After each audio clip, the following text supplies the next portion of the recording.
तो बुलेटिन में सबसे पहले बात करेंगे कमजोर रुपए की गिरावट ने बाजार में हाहाकार मचा दिया है। आरबीआई के एक्शन के बाद भी रुपया करीब ₹1.25 मजबूत खुला था, लेकिन बाद में सारी तेजी हवा हो गई। रुपया 95 के पार निकल गया। तो लगातार गिरावट क्यों दिखाई दे रही है रुपए में, बताने के लिए अब सीधा जुड़ते हैं मेरी सहयोगी मनीषा गुप्ता से। तो मनीषा जी, आपसे जानना चाहेंगे कि आरबीआई की तरफ से बड़े कदम उठाए गए, बावजूद इसके हम देख रहे हैं जो मजबूती की उम्मीद रुपए में की जा रही है वो फिलहाल बनती हुई नहीं दिखाई दे रही है। वजह क्या है? जी हाँ, एब्सोल्युटली। इवन एज आरबीआई की तरफ से बहुत स्ट्रॉन्ग कदम हमने यहाँ पर आता हुआ देखा, जहाँ पर उन्होंने लिमिट्स करी यहाँ पर पोजीशंस बनाने के लिए बैंक्स को। उसके बाद रुपया यहाँ पर संभला भी और आज हमने यहाँ पर तेज़ी के साथ खुलता हुआ देखा भी, लेकिन बहुत देर तक वहाँ टिक नहीं पाया। एक तो लोअर लेवल्स हम यहाँ पर बनता हुआ ऑलरेडी देख चुके हैं और रुपये ने तो आज उसको भी निकाल दिया। आप जितने भी बैंक्स एंड ब्रोकरेजेस से यहाँ पर बात कीजिए, सभी को ये लगता था कि 95 हम यहाँ पर निकाल ही देंगे। 97, 98 तक के स्तर भी हमको यहाँ पर सुनने को मिल रहे हैं। 3-4 बड़ी वजह है। एक तो ये कि जो ईरान वॉर है अब ये 5वें हफ्ते में आ चुकी है, इसका पूरा असर हमने ग्लोबल बॉन्ड मार्केट्स पे आता हुआ देखा है। रुपया तो एक हेडलाइन है ही, लेकिन अगर आप 10 ईयर बॉन्ड देखें तो वो भी 7% यहाँ पर निकालता हुआ नजर आया है। बहुत लंबे समय से ये एक साइकोलॉजिकल लेवल है जो हमने दोनों ही रुपये और बॉन्ड में यहाँ निकलता हुआ देखा है। इंटरेस्टिंगली जिस तरह से यहाँ पर FIIs आउटफ्लो है, इक्विटी मार्केट्स में लगातार गिरावट है। कच्चा तेल $115 प्रति बैरल के आसपास कारोबार कर रहा है और बाजार को लगता है कि रेट साइकिल अब यहाँ पर चेंज होने वाली है।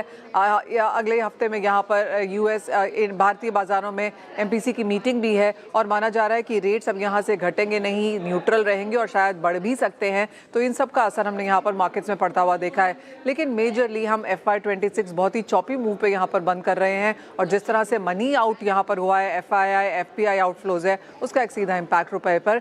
ईयर एंड बाइंग भी है, इंपोर्टर्स खरीदारी भी है, इन सभी चीज़ों का रीज़न हमने यहाँ पर रुपए में आता हुआ देखा। जी मनीषा जी, आप हमारे साथ बने रहें, अगली खबर के लिए आपके पास वापस लौटेंगे।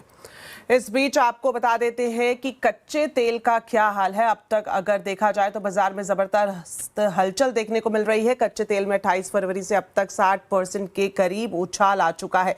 आज की बात करें तो आज भी कच्चा तेल $116 प्रति बैरल के पार निकल गया। डिटेल्स के लिए मनीषा जी हमारे साथ जुड़ी हुई हैं। तो मनीषा जी, आपसे ये भी जानना चाहेंगे कि कच्चे तेल की बात करें तो ये उबाल क्यों है, और आप जिस तरह से लगातार एक्सपोर्ट से बात कर रही हैं तो आगे के लिए क्या टारगेट है एक्सपोर्ट की तरफ से? वेल एब्सोल्युटली, अगर हम इस क्वार्टर की यहाँ पर बात करें तो ब्रेंट के भावों में हमने करीबन 90% का उछाल आता हुआ देखा है। अगर आप हीटिंग ऑयल देखें तो वहाँ पर 113% का उछाल है। मार्च के महीने में इस क्वार्टर में ज़ोरदार तेज़ी यहाँ पर एनर्जी मार्केट्स में देखने को मिली है। स्ट्रेट ऑफ हॉर्मुज़ अब 1 महीने से यहाँ पर बंद है, जहाँ से 20% ग्लोबल का कच्चा तेल और गैस निकल के आता है, तो वो एक प्रीमियम यहाँ पर प्राइसेस में है। हाउथी रेबल्स अब यहाँ पर ईरान के साथ जुड़ते हुए नजर आए हैं, तो ये बहुत जल्दी कोई स्विफ्ट रेजोल्यूशन यहाँ पर बनता हुआ नजर आएगा ईरान कॉन्फ्लिक्ट का, ऐसा फिलहाल नजर नहीं आता। और तीसरी बात है यूक्रेन की तरफ से जिस तरह की स्टेटमेंट्स हैं कि रशिया की एनर्जी फैसिलिटीज़ पर लगातार वो आक्रमण कर रहे हैं। रशिया का 40% oil export as of now ठप है, चाहे वो ऑयल फैसिलिटीज़ के डैमेज की वजह से है या फिर सैंक्शंस हैं या फिर जैसे उनकी शिप्स यहाँ पर रिकवर की गई हैं। तो ये सारी की सारी चीज़ें यहाँ पर प्राइसेस को काफ़ी सपोर्ट करती हैं और लोगों का मानना है कि अगर ये वॉर कल भी ख़त्म हो जाती है उसके बाद भी करीबन 3 से 6 महीने लगेंगे यहाँ पर तेल को वापस लौटने में, और वॉर अभी भी यहाँ पर चल ही रही है। तो ये प्रीमियम लगातार प्राइसेस में है। बल्कि अब ये देखना शुरू करना है कि अगर पूरा मार्च निकल गया, अगर अप्रैल ऐसे निकलता है तो 120, 125 कोई बहुत बड़ी बात नहीं होगी। काफ़ी सारी रिपोर्ट्स अब ये आने लगी हैं मैक्वायरी, UBS की तरफ से कि अगर ये मई जून तक भी चला जाता है तो 180 और $200 प्रति बैरल के लेवल्स भी की रिपोर्ट्स भी अब यहाँ पर निकल के आ रही हैं। तो एब्सोल्युटली तेज़ी यहाँ पर कच्चे तेल में भी जारी है। Alright, thank you so much Manisha ji, आप हमारे साथ जुड़ी और 2 बड़ी खबरों पर पूरी जानकारी दर्शकों को बताई। चलिए बढ़ते आगे और बात करते हैं शेयर बाजार की। रुपये में बढ़ती गिरावट और कच्चे तेल में उबाल से बाजार में हाहाकार मचा हुआ है। निफ्टी सेंसेक्स कोविड के बाद सबसे बड़ी मंथली गिरावट के साथ बंद हुए हैं। तो बाजार में कैसा रहा कारोबार, अब बता रहे हैं आशीष चतुर्वेदी। FY26 का आखिरी ट्रेडिंग सेशन और पूरा मार्च का महीना आप देखें तो बाजार के लिए बेहद खराब। खास बात यह भी रही कि आखिरी सेशन भी गिरावट के साथ ही बंद हुआ। अब आप चाहे निफ्टी को देखें, निफ्टी बैंक, मिड कैप और स्मॉल कैप सब में बड़ी गिरावट है, लेकिन आज की सबसे बड़ी हाईलाइट रही डॉलर और रुपया, जहां पर आप देखें तो रिकॉर्ड निचले स्तर पर रुपया पहुंच चुका है। बात करते हैं सेक्टर के एक्शन की, तो आप देखिए कि इंडिया विक्स लगातार तेजी दिखा रहा है, लेकिन इसके अलावा बैंक्स को देखिए, डिफेंस की बास्केट है, कैपिटल मार्केट्स है, auto, IT, oil and gas, FMCG और रियल्टी, यहाँ पर सभी सेक्टर्स में बड़ा कट आपको नजर आया। एक बार के लिए आपको दिखा देता हूं कि निफ्टी के गेनर्स और लूजर्स ये क्या तस्वीर आपको बता रहे हैं, तो स्क्रीन पर आएंगे। अब कोल इंडिया है, ओएनजीसी, पावर ग्रिड और हिंडाल्को, इन स्टॉक्स को देखिए, कोई स्टॉक ऐसा नहीं जिसमें धुआंधार तेजी आपको नजर आए। मामूली सी तेजी के साथ बंद हुए, लेकिन गिरने वालों की संख्या बेहद ज्यादा। और ब्रॉडर मार्केट्स की बात नहीं करूंगा, लेकिन आप निफ्टी के स्टॉक्स देखिए, एक्सिस बैंक है, Bajaj Finserv, state bank of India तकरीबन 4% और बजाज फाइनेंस यहां पर भी देखें तो 5% की बड़ी गिरावट नजर आई। चलिए अब बात करते हैं ईरान और अमेरिका के बीच छिड़ी जंग की। ये युद्ध अब खतरनाक मोड़ पर पहुंचता हुआ दिखाई दे रहा है। मीडिया रिपोर्ट्स में यूएस के ग्राउंड ऑपरेशन की बात सामने आने लगी है। वहीं ट्रंप ने खर्ग द्वीप पर कंट्रोल की बात भी कही है। हालांकि ट्रंप ये भी दावा कर रहे हैं कि ईरान से डील पर काफी अच्छी बातचीत जारी है और वो अमेरिका 15 सूत्रीय प्लान पर तैयार कर चुके हैं। इसके अलावा ट्रंप ने यह भी दावा किया कि ईरान में रिजीम चेंज हो चुका है। We've had very good negotiations today with Iran, getting a lot of the things that they should have given us a long time ago. We'll see how it works out, but they're very good, moving along very nicely. They've destroyed a lot of additional targets today. The Navy's gone, the Air Force is gone, we know that. But we destroyed many targets today. It was a big day. And we are negotiating with them directly and indirectly. Iran America युद्ध में हर दिन के साथ suspense बढ़ता जा रहा है। एक तरफ डील के दावे हैं तो दूसरी तरफ महायुद्ध की तैयारियां। आज हम आवाज अड्डा में इसी पर खास चर्चा कर रहे हैं। खतरनाक मोड़ पर ईरान युद्ध जरूर देखिए शाम 7:57 पर सिर्फ CNBC आवाज पर। चलिए अब आपको दिखाते हैं CNBC आवाज की एक्सक्लूसिव खबर। ईरान वॉर से परेशान छोटे मझोले कारोबारियों को लोन चुकाने से राहत मिल सकती है। CNBC आवाज को मिली एक्सक्लूसिव जानकारी के मुताबिक सरकार लोन मोरेटोरियम देने पर विचार कर रही है। डिटेल्स ले लेते हैं वरिष्ठ सहयोगी लक्ष्मण रॉय से। तो लक्ष्मण जी बताएं, किस तरह से छोटे मझोले कारोबारियों को सरकार की तरफ से राहत दी जा सकती है? देखिए, मुझे यहाँ जो सूत्रों से जानकारी मिली है उसके मुताबिक सरकार लोन पर मोरेटोरियम देने पर विचार कर रही है। लोन पर मोरेटोरियम का मतलब ये हुआ कि लोन की किस्तें चुकाने के लिए कुछ महीने की छूट दी जा सकती है। अब ये छूट कितनी दी जाएगी, छूट किन किन लोगों को दी जाएगी, किन किन सेक्टर को दी जाएगी, इसको लेकर वित्त मंत्रालय में विचार चल रहा है। अलग अलग विकल्प यहाँ पर हैं और इस विकल्पों में से किसको चुनना है इसको लेकर के पहले भी समीक्षा की जा रही है, किस इंडस्ट्री पे कितना असर पड़ा है। क्योंकि पिछले दिनों सरकार ने गैस की सप्लाई को लेकर के कुछ पाबंदियां लगाई थी, उसके बाद एनर्जी संकट की वजह से काफी ज्यादा असर पड़ा इंडस्ट्री पे। तो किस पर कितना असर पड़ेगा, कितने दिन का मोरेटोरियम देना चाहिए, इस पर सरकार अभी अंतिम फैसला नहीं लिया। समीक्षा के बाद इस पर अंतिम फैसला लिया जा सकता है। इसमें 2-3 चीजें। पहली बात, ये मोरेटोरियम कमोबेश कोविड के दौरान जो मोरेटोरियम लगाया गया था उसी के तर्ज पर होगा, लेकिन उससे अलग 2 मायनों में होगा। पहली बात कि कोविड के टाइम में मोरेटोरियम में एक रिटेल लोन जो लेने वाले लोग थे उनको भी शामिल किया गया था, क्रेडिट कार्ड का मोरेटोरियम भी था, इंडस्ट्री के लिए भी कुछ हद तक था। लेकिन ये जो मोरेटोरियम जो सूत्र बता रहे हैं उसके मुताबिक काफी हद तक MSME छोटे मझोले कारोबारियों पर, इंडस्ट्री पर ये केंद्रित रह सकता है ये मोरेटोरियम, और खासतौर से उन इंडस्ट्री पर जिस पर ईरान वॉर से सबसे ज्यादा असर पड़ा है उनको मोरेटोरियम में शामिल किया जा सकता है। दूसरा अंतर यह रह सकता है कि ये मोरेटोरियम 3 महीने का दिया जाए या 6 महीने का दिया जाए, 2 अलग अलग विकल्प है। कोविड के टाइम में याद होगा आपको, पहले 3 महीने का दिया गया था, फिर उसको एक्सटेंशन 3 महीने का दिया गया था। तो एक साथ 3 महीने दें या फिर एक साथ 6 महीने दें, इस पर अभी अलग अलग विकल्प है जिस पर सरकार विचार कर रही है। और इस मामले बता दूं कि इंडस्ट्री की तरफ से, एक्सपोर्टर्स की तरफ से भी काफी ज्यादा डिमांड आई थी। तो हो सकता है कि इस मोरेटोरियम में एक्सपोर्टर्स, जो छोटे मझोले एक्सपोर्टर्स हैं,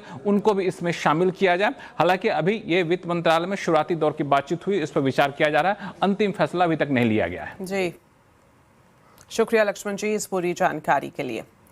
चलिए बढ़ते हैं आगे और बात करते हैं मैन्युफैक्चरिंग सेक्टर की, जिसके लिए सरकार राहत देने का प्लान कर रही है। सूत्रों के मुताबिक सरकार रॉ मटेरियल पर targeted short term custom duty rebate और वर्किंग कैपिटल की उपलब्धता बढ़ाने के लिए GST रिफंड्स को फास्ट ट्रैक कर सकती है। वेस्ट एशिया में युद्ध के चलते खासतौर पर MSME मैन्युफैक्चरिंग की लागत 15 से 25% तक बढ़ चुकी है। डिटेल्स ले लेते हैं आलोक प्रियदर्शी से। तो आलोक, आपसे जानना चाहेंगे कि मैन्युफैक्चरिंग सेक्टर की बात करें तो किस तरह से राहत देने की तैयारी सरकार की तरफ से की जा रही है? बिल्कुल देखिए, एमएसएमई मैन्युफैक्चरर्स को राहत देने के लिए सरकार इंपोर्ट ड्यूटी, जीएसटी और फ्रेट के मोर्चे पर कर सकती है बड़े ऐलान। सीएनबीसी आवाज को सूत्रों से जानकारी मिली है कि जो चुनिंदा रॉ मटेरियल हैं उन पर 2.5% से लेकर 5% तक के लिए टेम्पररी कटौती की जा सकती है। ये कटौती 3 महीने तक के लिए हो सकती है। एक तरह से रिबेट कह सकते हैं। दरअसल इसमें जो रॉ मटेरियल्स हैं, खासतौर से जो मेटल, प्लास्टिक या टेक्सटाइल इनपुट से जुड़े हुए, उन पर 2.5% तक रिबेट और जो कंपोनेंट्स हैं उस पर 5% तक रिबेट देने का ऐलान किया जा सकता है। दूसरा मोर्चा है जीएसटी। जीएसटी रिफंड की समस्या बहुत बढ़ती जा रही है, लिहाजा सरकार इसको स्ट्रीमलाइन करने की कोशिश कर रही है, फास्ट ट्रैक करने की कोशिश कर रही है। जो हमें जानकारी मिल रही है कि इन्वर्टेड ड्यूटी स्ट्रक्चर से रिलेटेड जितनी भी रिफंड्स हैं उनको 7 दिनों के अंदर सरकार देने का ऐलान कर सकती है। इससे खासतौर से जो एमएसएमई मैन्युफैक्चरर्स हैं उनका वर्किंग कैपिटल का जो बोझ है वो कम होगा, ये क्योंकि रिफंड नहीं मिलने की वजह से उनको वर्किंग कैपिटल की काफी ज्यादा दिक्कत फेस करनी पड़ती है। और तीसरा मोर्चा है फ्रेट। इसमें जो कंटेनर्स हैं, कंटेनर्स के जो चार्जेस हैं उसको सरकार रेशनलाइज कर सकती है, जिसको इनलैंड हॉलेज चार्जेस बोलते हैं। जो डोमेस्टिक यूज होता है उसको, उस कंटेनर्स के लिए जो अभी चार्जेस खासतौर से कंपनियों की तरफ से लगते हैं उनमें कहीं ना कहीं सरकार रिलीफ देने का ऐलान कर सकती है। तो ये कई सारे मोर्चे पर सरकार एक पैकेज बना रही है और इस पर वित्त मंत्रालय और वाणिज्य मंत्रालय लगातार चर्चा कर रहा है और इसका ऐलान जल्दी किया जा सकता है। जी शुक्रिया आलोक इस पूरी जानकारी के लिए। वहीं खाड़ी देशों में चल रही भीषण जंग की वजह से भारत के फार्मा सेक्टर की तबीयत खराब होती हुई नजर आ रही है। दवा कारोबार पर इस युद्ध का कितना असर हुआ है और क्या दवाइयां महंगी हो सकती है, जानने के लिए जरूर देखिए केतन जोशी की ये रिपोर्ट। फार्मा कंपनियां जो दवाएं बनाती हैं उनका रॉ मटेरियल, एपीआई, सॉल्वेंट से लेकर पैकेजिंग तक सभी चीजें महंगी हो गई हैं। वजह है युद्ध के चलते सप्लाई चेन की दिक्कतें। अभी फार्मा प्रोडक्शन पर कारोबारियों को 40% तक एक्स्ट्रा खर्च करना पड़ रहा है। ओवरऑल मैं आपको बताऊं तो जो हमारी टोटल इनपुट है इसमें 40% राइज हमारा कॉस्ट का हो गया है। तो इमीडिएटली तो जो हमारे पास पुराने ऑर्डर होंगे वो तो हमने लिए होंगे, वो तो पुराने रेट से लिए होंगे। तो अभी हम बीच में हम बोलेंगे कि रेट इंक्रीज कर दो तो होने वाला नहीं है। तो 40% का राइज जो हुआ है हमको पास ऑन कर नहीं सके हैं मेरे कस्टमर को। तो अभी तो इतनी डिफिकल्ट सिचुएशन है। भारत का सालाना दवाई कारोबार 4 लाख करोड़ रुपए का है। देश में छोटे मोटे 12,000 दवा प्लांट से 50 लाख लोगों को रोजगार मिलता है। भारत दुनिया का तीसरा फार्मा वॉल्यूम वाला देश है। दुनिया के सभी देशों में निर्यात होता है। ऐसे में इंडियन ड्रग मैन्युफैक्चरर एसोसिएशन को दाम बढ़ोतरी का डर सता रहा है। हमें सरकार से एक गुजारिश है कि जो मटेरियल सप्लाई आज डिस्टर्ब हुआ है उसको सुनिश्चित कैसे किया जाए, और हमारी सरकार से विनती है कि वो सुनिश्चित इसलिए किया जाए कि जिससे हम लोग जो दवाई बनाते हैं और जिन पेशेंट के लिए हम लोग दवाई बनाते हैं उनको समय पे दवाई मिलती रहे। अगर इस तरह से चलता रहा तो मुझे लगता है कि आगे जाके दवाई का शॉर्टेज होने का भी एक बहुत बड़ा थ्रेट हम लोग देख रहे हैं। उसके अलावा प्राइस राइज भी बहुत बड़ा आने की एक हम लोग संभावना भी देख रहे हैं। फार्मा के नए ऑर्डर पर ज्यादातर कंपनियां अब वेट एंड वॉच मोड पर आ गई हैं। भारत पूरी दुनिया में दवाइयां एक्सपोर्ट करता है। ऐसे में अगर सप्लाई चेन रुक गई तो समूचे दुनिया को महंगी दवाइयां खाना पड़ सकता है। केतन जोशी, अहमदाबाद।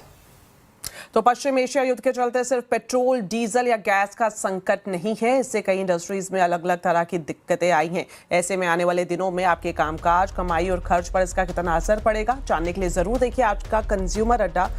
युद्ध का संकट संभालो अपना बजट, शाम 5:57 पर। चलिए वक्त एक छोटे से ब्रेक का है, जल्द वापस लौटेंगे। आप देखते रहिए आवाज समाचार।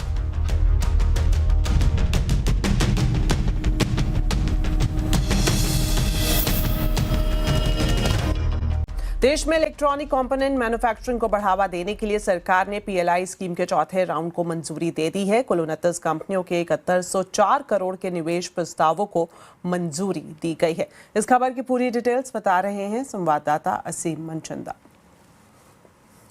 सरकार देश में इलेक्ट्रॉनिक कंपोनेंट मैन्युफैक्चरिंग को बढ़ावा देना चाहती है। इसके लिए सरकार ने एक PLI स्कीम चलाई हुई है।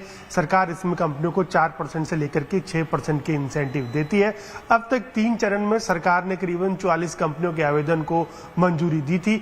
आज चौथे चरण में सरकार ने करीबन 29 कंपनियों के आवेदन को मंजूरी दी है। करीबन 7,100 करोड़ रुपए का इसके अंदर इन्वेस्टमेंट होगा और उसके साथ साथ 85,000 करोड़ रुपए के इलेक्ट्रॉनिक कंपोनेंट का उत्पादन आने वाले दिनों में हमें देखने को मिलेगा। अब तक 4 चरणों में सरकार करीबन 75 कंपनियों को अपनी मंजूरी दे चुकी है। इन कंपनियों ने इलेक्ट्रॉनिक मैन्युफैक्चरिंग के लिए 61,000 करोड़ से ज्यादा का कमिटमेंट कर दिया है और इससे आने वाले दिनों में करीबन 4,51,000 करोड़ रुपए का उत्पादन आपको देखने को मिलेगा। तो आने वाले दिनों में भारत इतना इलेक्ट्रॉनिक कंपोनेंट मैन्युफैक्चरिंग का उत्पादन करेगा, उसका एक्सपोर्ट करेगा। भारत इसके अंदर आत्मनिर्भर पूरी तरह से बनने की तैयारी कर रहा है। इसके अलावा डिक्सन टेक ने डिस्प्ले बनाने के लिए नए प्लांट को मंजूरी दी है। इस प्लांट से कितना प्रोडक्शन होगा और एक्सपोर्ट को कैसे बढ़ावा मिलेगा, इस सब पर मेरे सहयोगी असीम मनचंदा ने कंपनी के चेयरमैन सुनील बचानी से खास बातचीत की। आइए आपको दिखाते हैं।